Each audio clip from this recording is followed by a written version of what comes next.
So I was thinking a little bit today about niche, right? The concept of niche things in general. Because I have this feeling, or I've been having this feeling lately, that I don't think is exactly unique, that like the idea of niche is gone.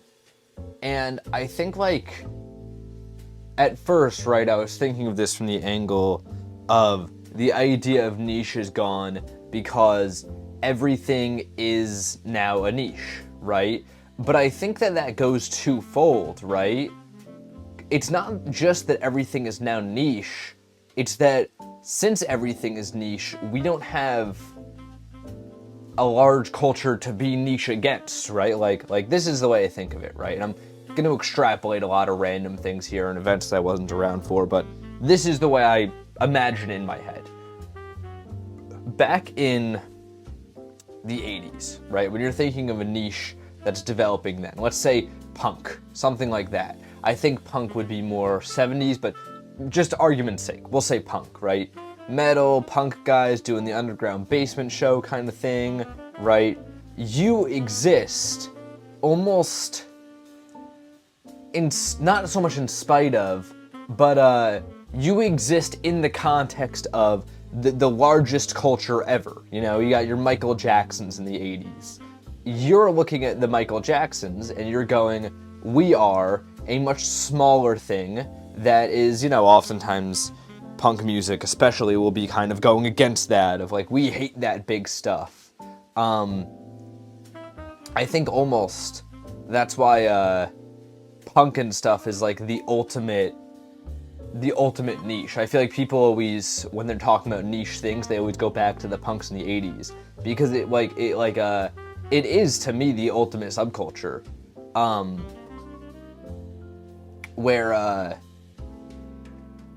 you know, it almost exists as a large function for it to be like, we don't like that big stuff, you know? At least the punk stuff that I'm thinking of. I know saying punk is a broad thing, 'cause it's like, what do you mean? Do you mean, you know, Rancid? That's like, to me, when I imagine Rancid, I imagine like, that's core quintessential punk, like Black Flag. Do you go even earlier to the very beginning? Nowadays, like Green Day is considered punk, and that's a whole different thing, you know what I mean?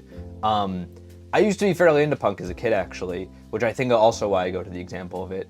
But, sorry, weird side tangent, right? Back then, the point is you exist in the spite of this larger culture, right? Nowadays, though, what is that in spite of? Like, everything is both the biggest thing in the world and the smallest, you know? I remember for a while,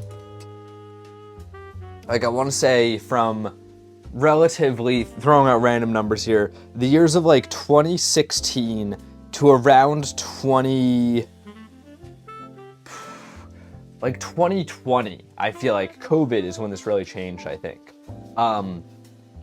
It felt like everything was super niche. Like I remember I was watching a lot of Joe Rogan Experience then, before he got super political with everything, and it felt very niche. And now I'm looking at it, and it's like these things that were once, like being online in general back then felt niche. Nowadays, though, it's like everyone's here, everyone's online. It's just like, what flavor of niche are you? You know, I guess to draw it back to the example of the punk shows, it almost feels like we're all going to punk shows. It's just like, which one are you going to on this street, you know? Like everyone's here on the internet now, in one way or another.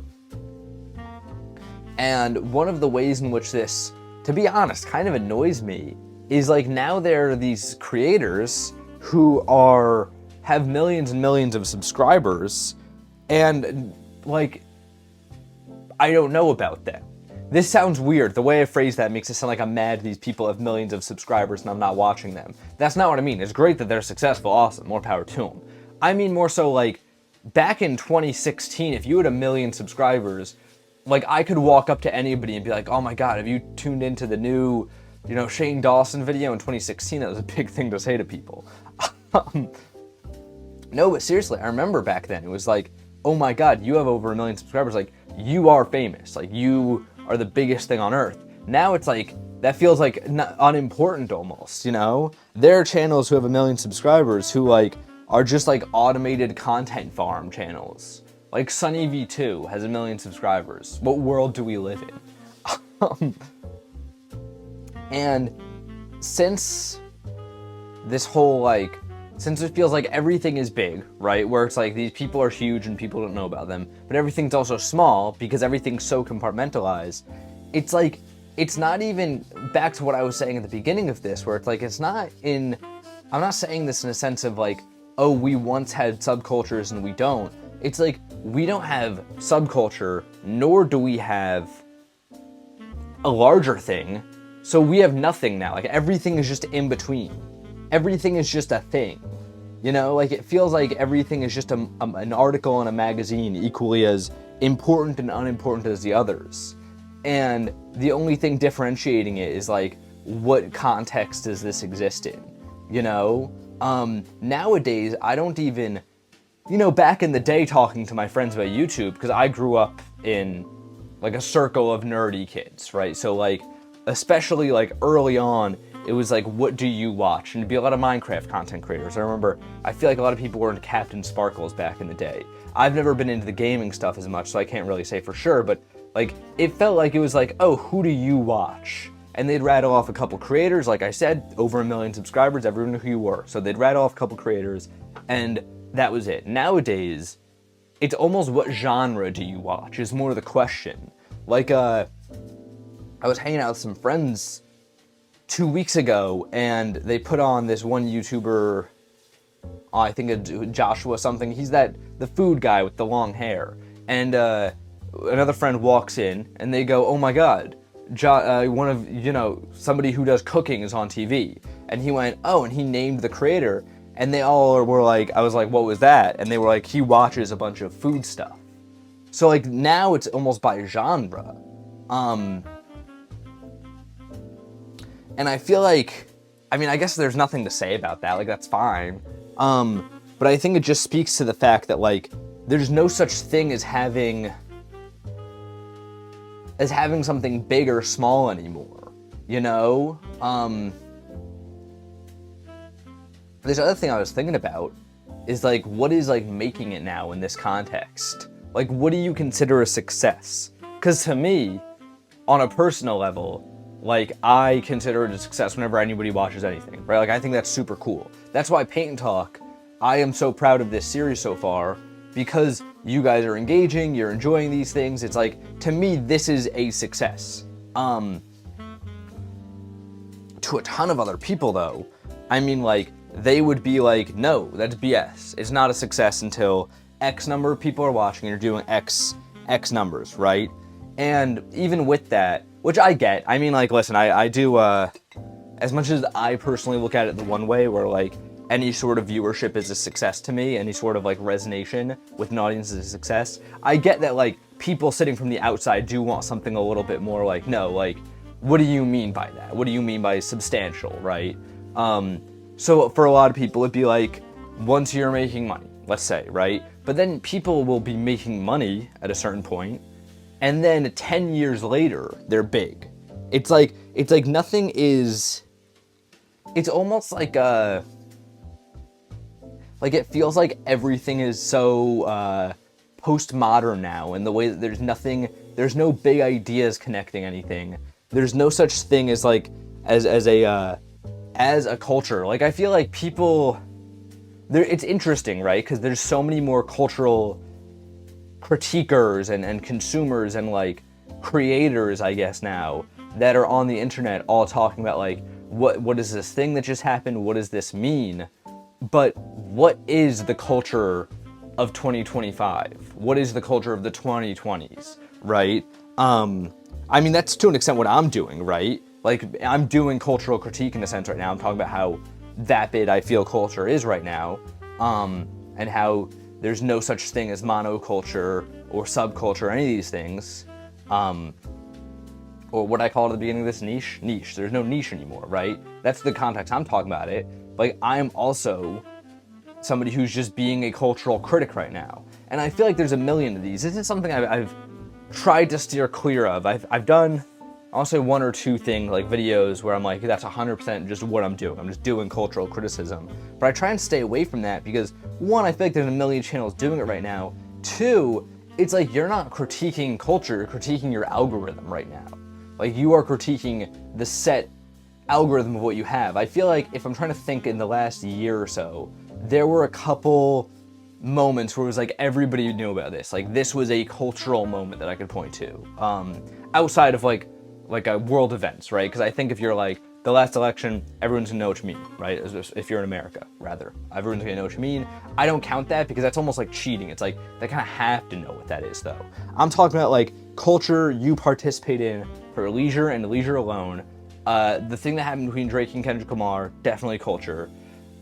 I'm tempted to say Brat by Charlie XCX, but even that, the amount of people I see listening to that and knowing about that is much smaller than posting about it. Like, even that feels almost like an internet thing, you know? And maybe I'm wrong about that. Maybe that's just the sample of what I'm getting in my friends and the people I interact with. So I feel like I'm inclined to say that, but I don't know for sure. Going to the year before that, the big thing was Oppenheimer and Barbie. That felt like a big cultural moment. But outside of that, everything else is so partitioned to the point where it doesn't feel definite anymore. You know, I don't think there's any such thing as like, this is what's going on right now. This is the vibe right now. And I think I'd take it one step further. I feel like that almost makes it kind of hard to make art right now. And when I say right now, I don't mean March 2025 or April 2025, April 2nd, matter of fact.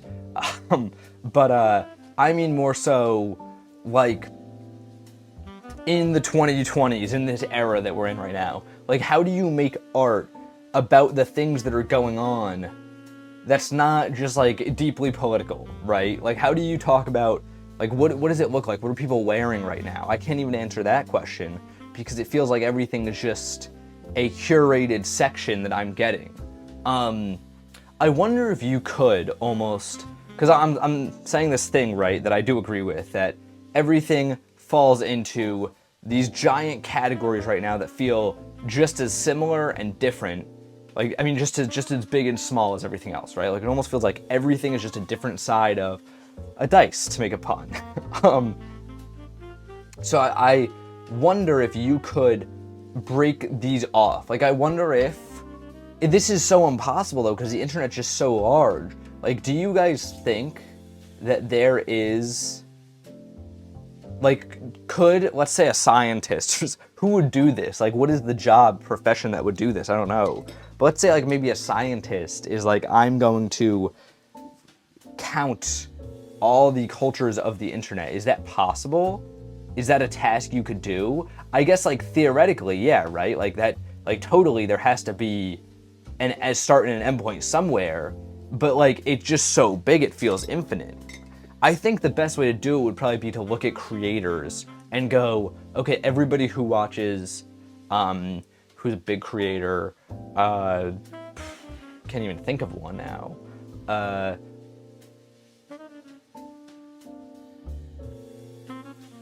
I can think of a lot of streamers. Like, I feel like streamers are a good example of this. Like, everyone who watches a huge stream like Pokimane probably watches Valkyrae too, right? And then from there, you could probably grab like 10 or so people in their orbit and go, okay, you are in this branch. I think, like, with the FaZe Clan, those new guys, like, I feel like a lot of people that I know watch them and, like, actually keep up with all of them. So could you separate these things off into buckets of, like, I'm under this culture?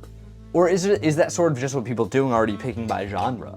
Like, do they pick, is it just like, I'm in this genre of, like, my friend being like, I watch cooking stuff? Is that what that is now? I don't know. This was just a miscellaneous rant about culture, niche, and all that stuff. Just some stuff I've been thinking about that I want to sort of get off here, and let me know your guys' thoughts on it, because in my experience, this is something that people are very passionate about, because you're seeing it all the time. Like, it almost feels like everyone is an expert on how little we all are connected through this giant social media culture. Like, everyone's an expert on the lack of feeling there because you feel it so much, but you can't put your finger on it, you know? So I feel like this is one of those topics that everybody has something interesting to say. So I'd love to hear your guys' thoughts. This is the painting. It's an arm. And I know that's probably not gonna come through to anybody but me, but it is, this is the shoulder, this is the bicep, this is the tricep, and then this is, I don't know what that part's called, the right above the elbow, to put it in scientific terms. I figured what I do, because a while ago, you guys might remember, I did a chest and a torso painting, and then I did another painting of a head, right? And I kind of like, I threw it in a wash, and I did them over drawings I already had, and I was just like, I don't know, watching those back and editing them, I was like, this is kind of boring, because I think a lot of the interesting part of doing something that's a little harder like this is seeing the construction of it, and not just coloring it in, which is the part that A, is more boring to me, and 2, usually goes wrong, so it's kind of a bad display, right? So I figured, why not break things down and do it in different forms. So this is an arm, this is the top to middle region of an arm. I hope you guys enjoy it. It's in red because I have realized that I like doing that more than in skin tones.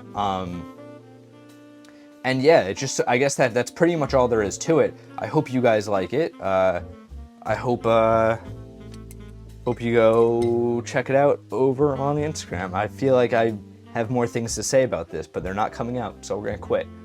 And until tomorrow, guys, gals, and pals, my name is Max Dice. This has been Paint and Talk episode 94. Pretty crazy. I'm here every morning painting and talking with you all.